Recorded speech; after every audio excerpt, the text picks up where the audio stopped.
Čau, já jsem Matěj a když jsem se podobně rozhodoval, jestli jít do semináře nebo ne. Nebylo to teda na kopečku a nějak zbožně, ale u nás na Slovácku normálně. Ale nakonec to dopadlo tak, že jsem do semináře vstoupil. A to, co mě tam čekalo, bych chtěl říct v tomhle videu. To znamená, pokud se ty sám rozhoduješ, že bys šel do semináře, nebo znáš někoho takového, tak se ti tohle video může hodit. A pokud ne, ale zajímá tě tohle téma, tak se klidně dívej taky. Tak, pojďme. That's all. Tohle je seminář, kde se připravují bohoslovci na to, aby byli kněžíma. Šel jsem tam s tím, že chci dělat nějakou práci pro lidi a s Bohem. A můžeme se podívat, co nás tam čeká.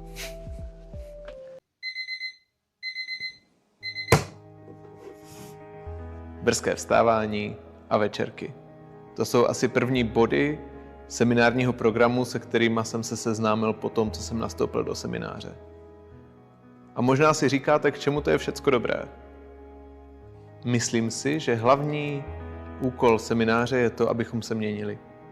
K tomu slouží ať už ten seminární program, nebo to, že tady žijeme ve společenství. Každý trochu jiný, s jiným životním stylem, s jiným způsobem, jak fungujeme. K tomu slouží setkávání s představenýma a myslím si, že k tomu slouží vlastně všechen program, co tu děláme. A tady bych vás chtěl poprosit o modlitbu. Ať to, že se měníme, má smysl. Ať se měníme k dobrému a společně tvoříme něco dobrého. Třeba dobrou církev. A pokud chcete vidět víc, jak náš program vypadá, jak tady žijeme, sledujte naše sociální sítě, bude to tam. A to je všecko. Díky a mějte se pěkně. Čau.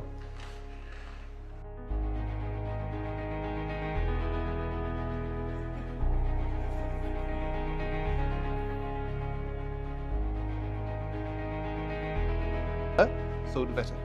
Podíváme se, co je vevnitř. O, další dveře.